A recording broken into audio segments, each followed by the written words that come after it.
Welcome to the Deep Dive. We cut through the noise to find the signal, bringing you, the sharpest insights from really compelling sources. It's your shortcut to getting truly well-informed. Today, we're exploring the mind of a real business legend. We're digging into key takeaways from an interview Sophia, our host, had with Howard Schultz, the visionary, who, built Starbucks into what it is today, our mission.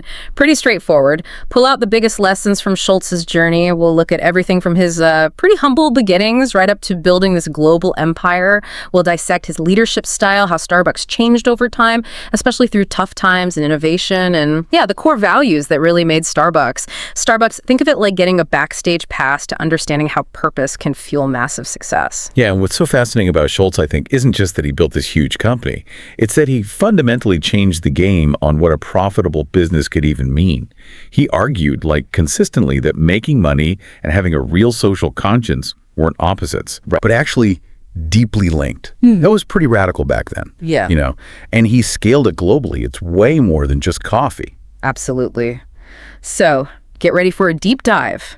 We're looking at the stories, the big decisions, the lessons that turned a coffee company into, a cultural touchstone.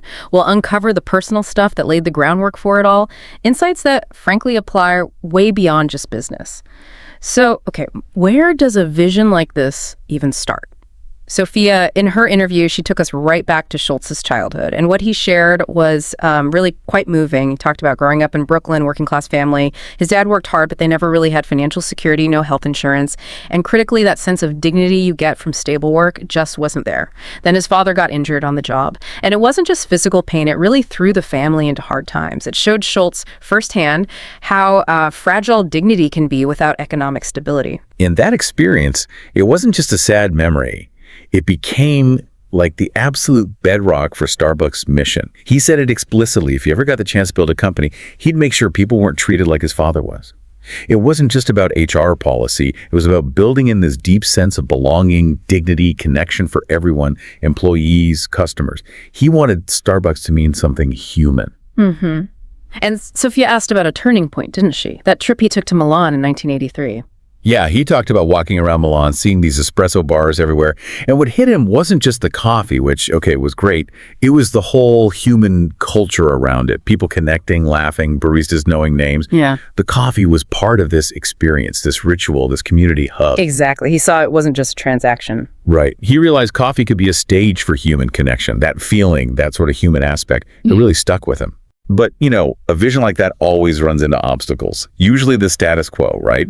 Schultz's first big hurdle wasn't just building something new. It was convincing the original Starbucks owners. They just sold beans for people to brew at home. They seriously thought Americans wouldn't pay for fancy espresso drinks or hang out in the coffee shop. Hard to imagine now. Totally. Schultz described the risk when he eventually decided to buy them out as just terrifying. He had hardly any money, betting everything on this idea that everyone told him wouldn't work in the U.S. market. But his conviction, unshakable, believing in that purpose against all odds, that's a huge leadership lesson right there. And that conviction, we know how that turned out. He then talked about this idea that became so core to Starbucks, the third place. Not home, not work, but this other place where people belong, a community space. But wasn't that a massive gamble, betting so much on atmosphere and experience, especially when people were used to just grabbing coffee and going? That's a really key point. Back in the 80s in America, a coffee shop was purely functional. Quick in, quick out. Schultz was basically asking people to pay for time, for belonging, not just coffee. It needed a huge cultural shift that he had to sort of engineer. It meant ignoring all the usual advice about fast food economics. Yeah. Every little detail, the store design, the music, the whole vibe, it was all deliberate. Making Starbucks a lifestyle brand, not just a coffee seller, he was building connection. And that's way harder and more expensive than just moving product. Okay, so how did something so focused on local community feeling manage to go global? Sophia asked about that, and he brought up China, adapting to China's huge tea culture. Instead of just pushing the American coffee model, Starbucks created stores that respected local traditions, like spaces for families to gather. They introduced tea drinks adapted to local customs. Yeah, that shows that balance he mentioned. Global consistency, but local sensitivity. Keeping the core brand, but becoming, an authentic part of different cultures, that's a serious strategic challenge. It sounds like more than just putting tea on the menu. Oh, definitely. It wasn't just tweaking the menu. It meant really immersing themselves in the culture, investing significantly sometimes. So Starbucks felt like a respectful addition, not some foreign invader. Yeah. Like maybe using traditional Chinese design elements in stores, or even changing the service style to fit local norms, sometimes slowing things down to encourage people to stay longer, really leaning into that third place idea in a new cultural context. Right. Okay, shifting gears a bit, let's talk challenges. Every big success story hits rough patches, right? Right. For Starbucks, a major one was the 2008 financial crisis. Schultz was really candid about it. He admitted Starbucks had lost its way by then, expanding too fast, opening too many stores, focusing maybe too much on profit and efficiency, and less on the customer experience. And the financial crisis just laid all that bare. Sales tanked, trust eroded, the brand felt like it was fading. He called it one of the darkest times. Yeah, and this is where you really see his leadership tested. He made some incredibly tough calls most CEOs probably wouldn't make. He talked about closing hundreds of stores that weren't working, slashing costs, even cutting leadership pay, including his own. But the most crucial move, the thing that really turned it around, was what he called going back to the core. That wasn't just talk, was it? No, not at all. It meant literally shutting down every single U.S. store for a day just to retrain baristas on making perfect espresso, refocusing intensely on coffee quality, trying to reignite that company spirit. And it was all driven by that original purpose he kept coming back to. Humanity, about dignity. He admitted he was scared, sleepless nights, the whole deal. But that purpose gave him the strength when things looked bleak. It was a sharp reminder they were selling an experience, not just, a cup of coffee. That's a powerful story of turning things around. Sophia then got into his definition of leadership. And for Schultz, it boils down to one thing: trust. He basically said, people don't follow your title, they follow you if they trust you.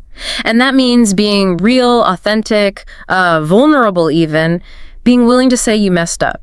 Yeah. His view isn't about being the smartest guy in the room. It's about making other people feel seen, heard, and empowered.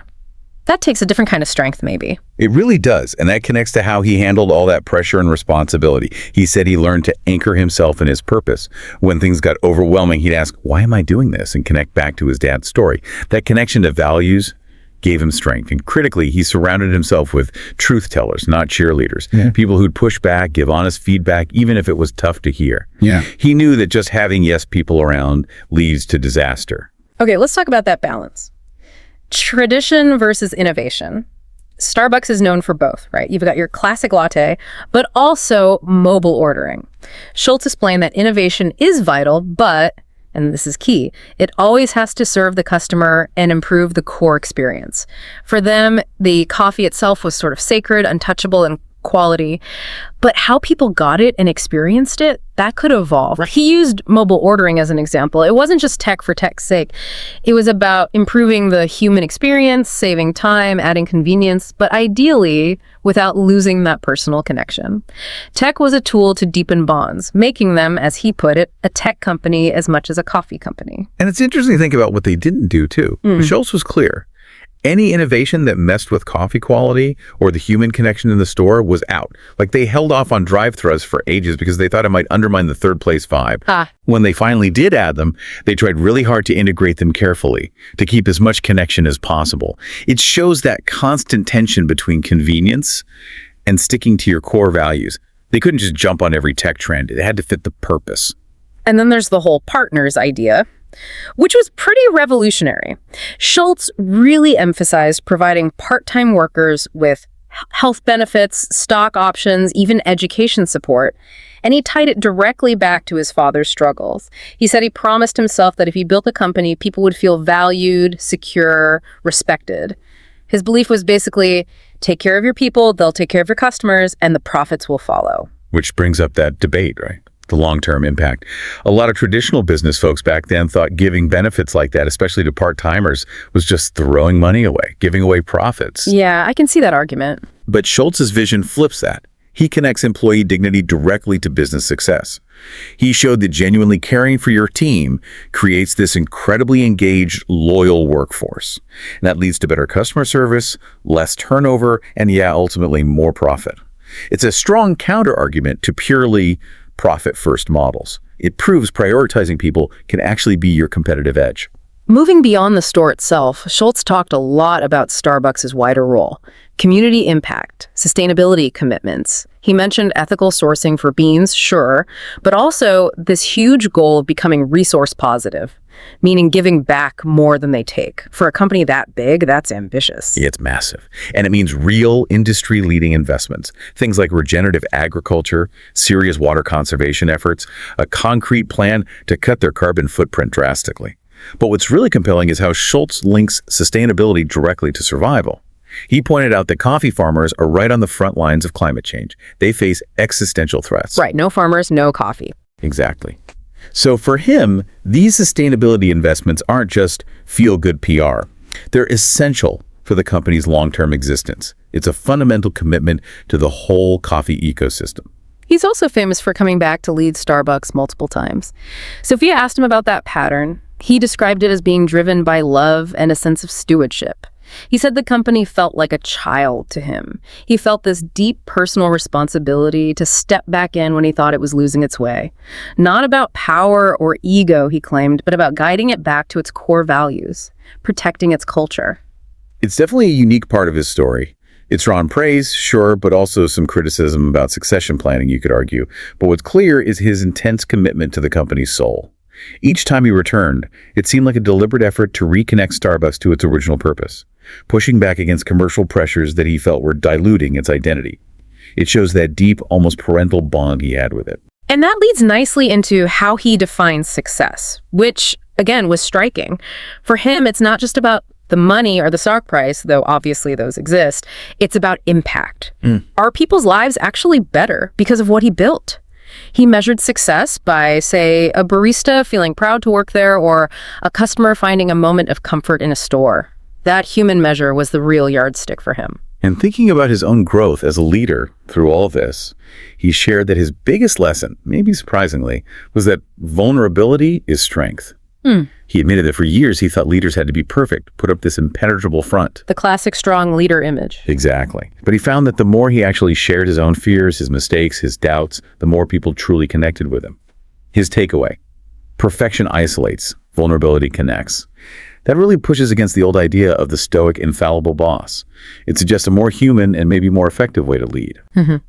And to wrap up that conversation with Sophia, Schultz had some pretty direct advice for young entrepreneurs. He urged them, don't start a company for money. Start it for purpose. Money follows passion, but passion doesn't follow money. Powerful stuff. Yeah. He also stressed that dreams require discipline. You have to work harder than anyone, stick to your values, and always remember why you started. That purpose is what gets you through when the initial passion inevitably fades. It's a call for being authentic, but also incredibly dedicated. And that really brings us to the end of this deep dive, looking at the insights from Sophia's interview with Howard Schultz. We've touched on, the incredible power of having a clear purpose, the debts it takes to innovate when everyone says no, and the impact of leading with genuine humanity, all through the story of Starbucks. And thinking about his legacy, what he hopes for, he put it quite simply, he wants to be remembered for building a company that proved compassion and capitalism can coexist. His goal was to leave the world a bit better, showing that business can be about humanity, dignity, connection, not just the bottom line. It's a powerful vision for maybe a more conscious form of capitalism. So as you think about Howard Schultz's story, the whole ethos he tried to build into Starbucks, here's a thought to leave you with. In your own life, your own work, whatever that might be, what's the humanity you're trying to serve? And how could focusing on that deeper purpose help guide you, not just through the good times, but also through the inevitable challenges and crises life throws your way? Until next time, stay inspired.